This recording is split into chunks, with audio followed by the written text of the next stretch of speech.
Oh, oh, that's weird. I'm in a graveyard. Anyway, don't forget to like and subscribe to the bald icon. Hi guys, it's your boy Bald Icon back at it again. Appreciate everyone dropping in for another video. Hopefully you enjoy it. Billing Road Cemetery today, guys. The cemetery on Billing Road is an example of a style known as a garden cemetery. In the 19th century, new cemeteries were desperately needed for towns and cities throughout Europe due to the overcrowded and insanitary conditions within early urban churchyards and other sectarian cemeteries. Formerly known as Northampton General Cemetery, it opened in 1847 and was laid out to a design by Scottish-born Robert Marnock, 1880 to 1889, one of the most eminent horticulturalists and garden designers working in England during the mid-19th century.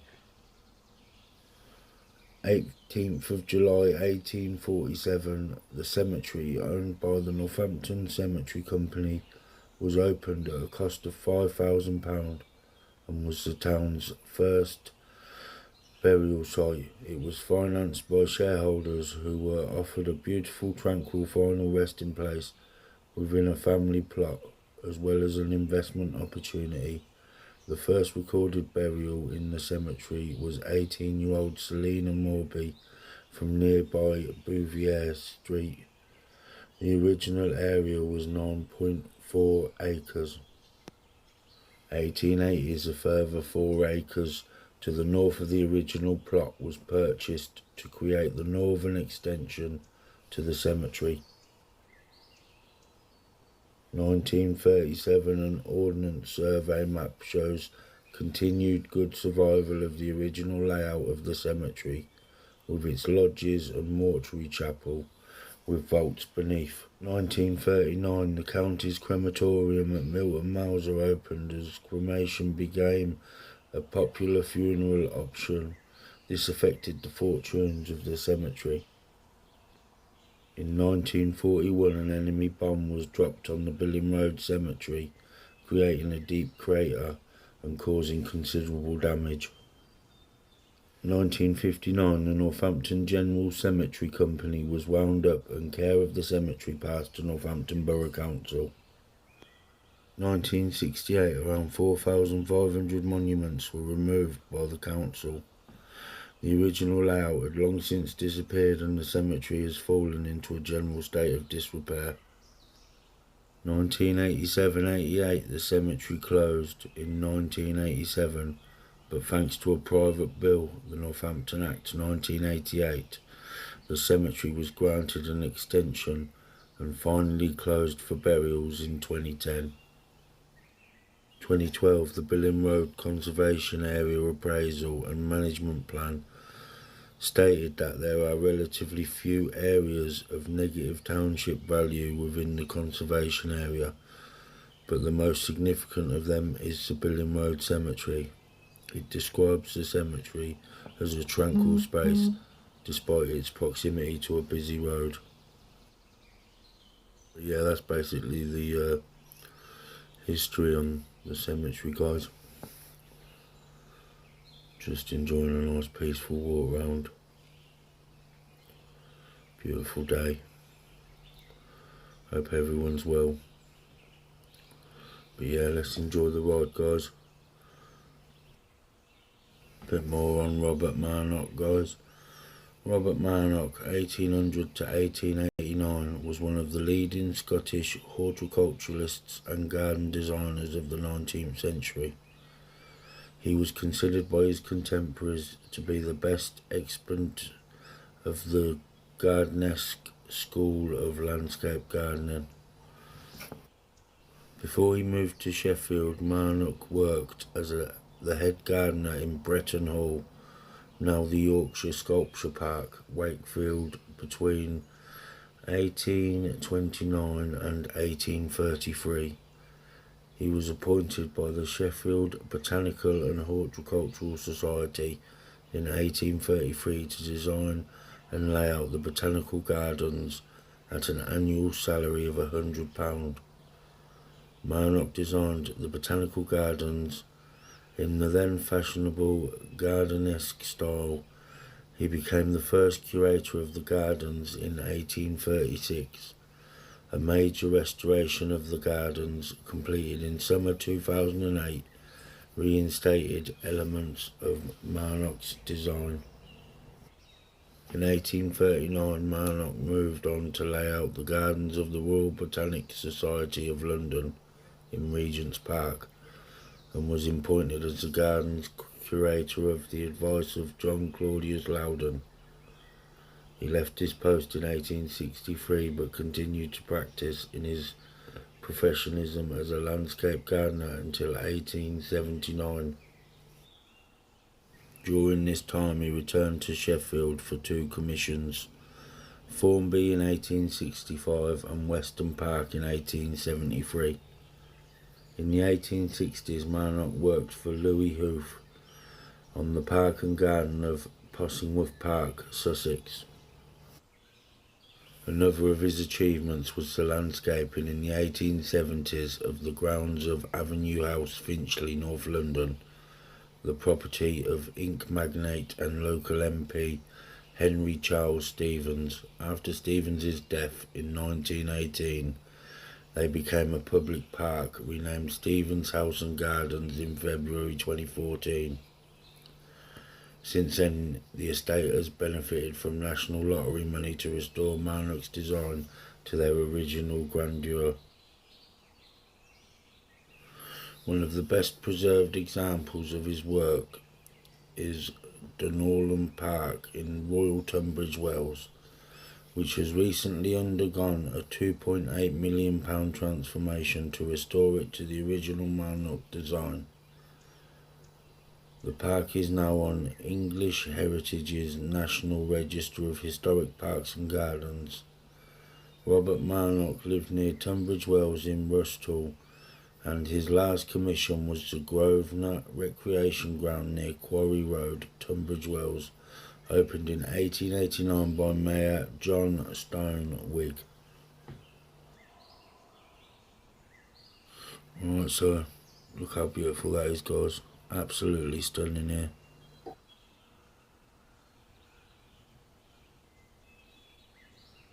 As we get up to this corner, guys, I've got another little story for you. So,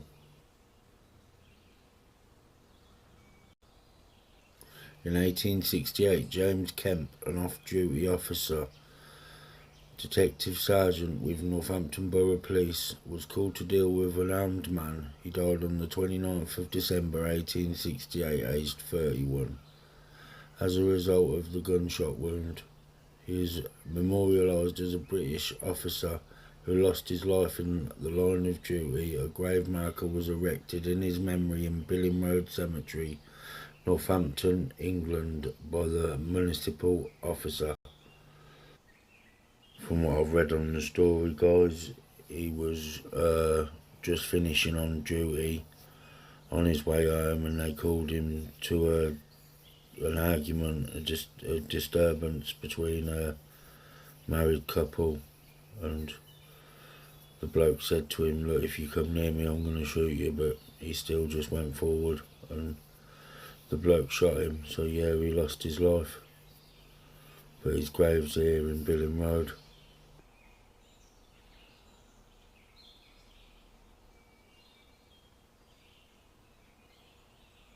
That's his grave there, guys. Poor bloke, just died going to work.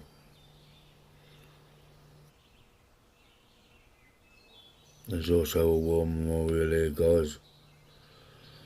The Billing Road Cemetery contains 116 scattered burials of the First World War and 32 from the Second World War. All of the servicemen and women buried here are commemorated by name on screen wall memorials adjacent to the Cross of Sacrifice, as it is not possible to mark the graves individually.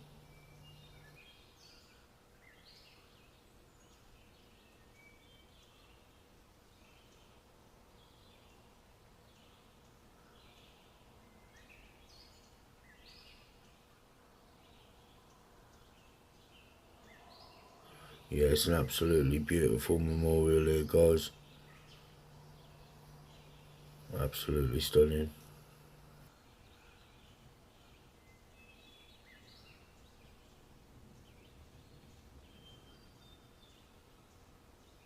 Beautiful cross, look, guys.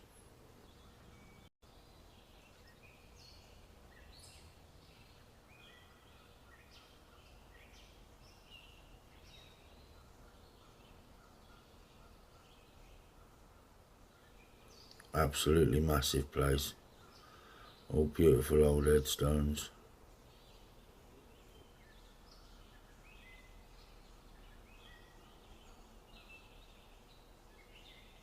It's right in the middle of the town centre here, guys. It was a bit of a pain to park, but it's a decent little cemetery.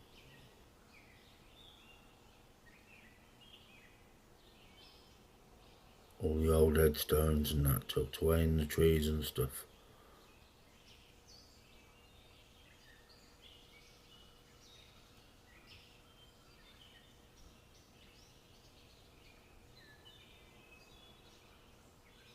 Beautiful area. There's a lot of people here walking dogs and stuff.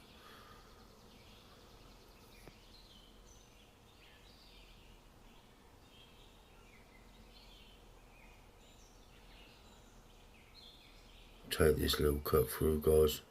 Go through here.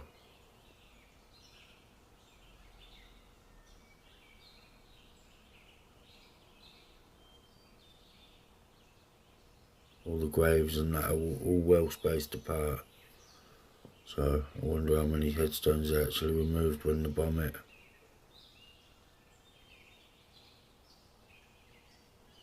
Headstones tucked in that bush there, guys.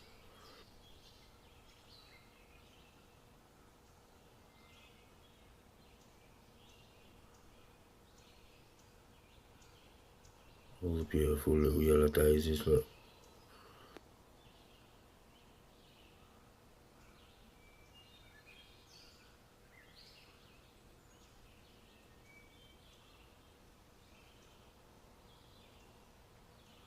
Some lovely old headstones.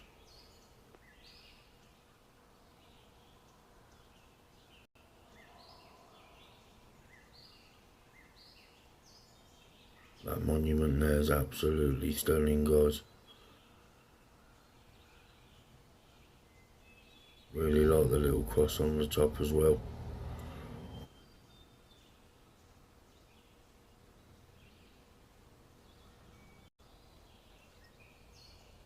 It's a beautiful monument, guys. Look at that. How stunning is that, look.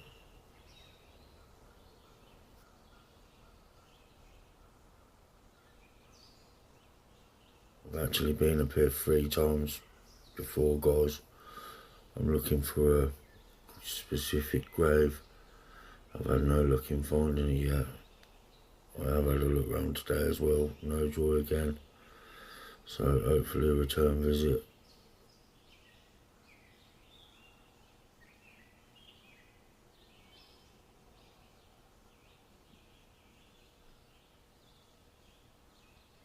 Look at that beautiful tomb to the left there, guys.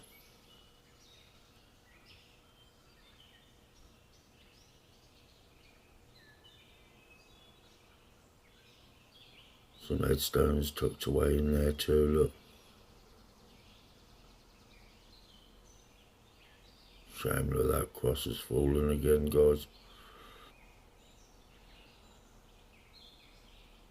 More beautiful monuments tucked away.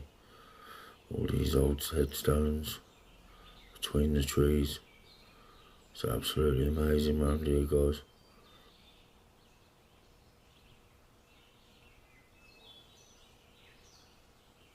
Look at that right up against that tree, guys.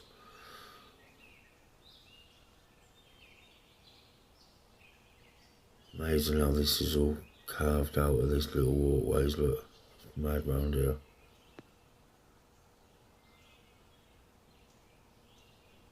Still can't believe I've had no luck finding that headstone though. I'm absolutely gutted.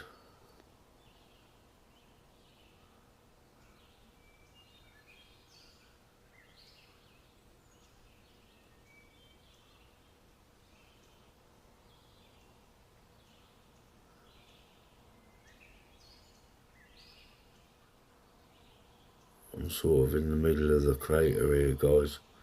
So yeah, must have been where the bomb hit, because this is the deepest part, I think.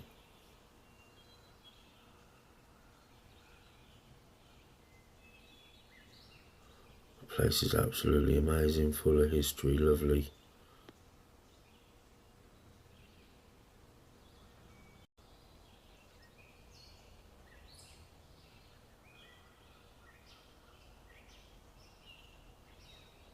Look how picturesque it is here, guys.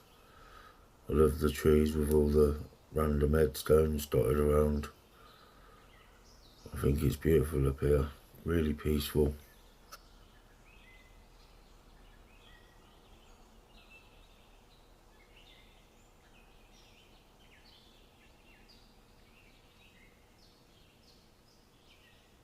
Last few minutes of the tour here now, guys. I'm gonna leave it a bit peaceful for a minute, enjoy the noises.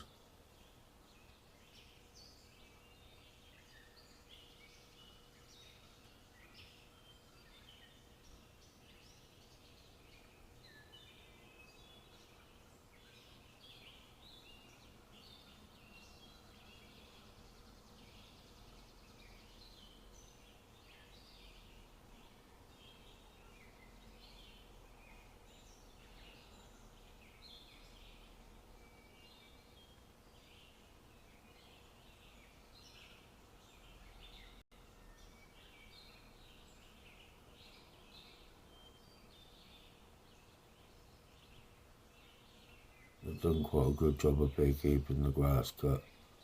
It's long in places, but the majority of it's cut.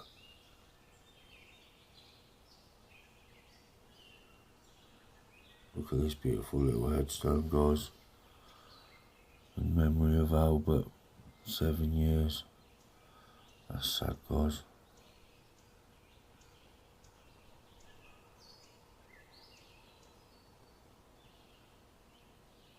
Every now and again you'll see more modern headstone dotted in places.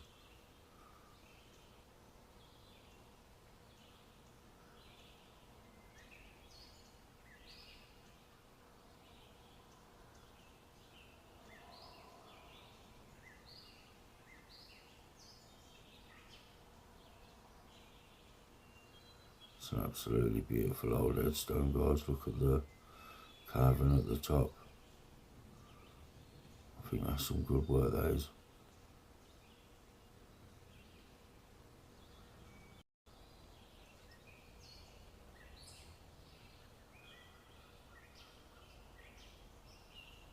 In places along the wall you can see the odd headstone. But yes, it's a beautiful place up here, guys.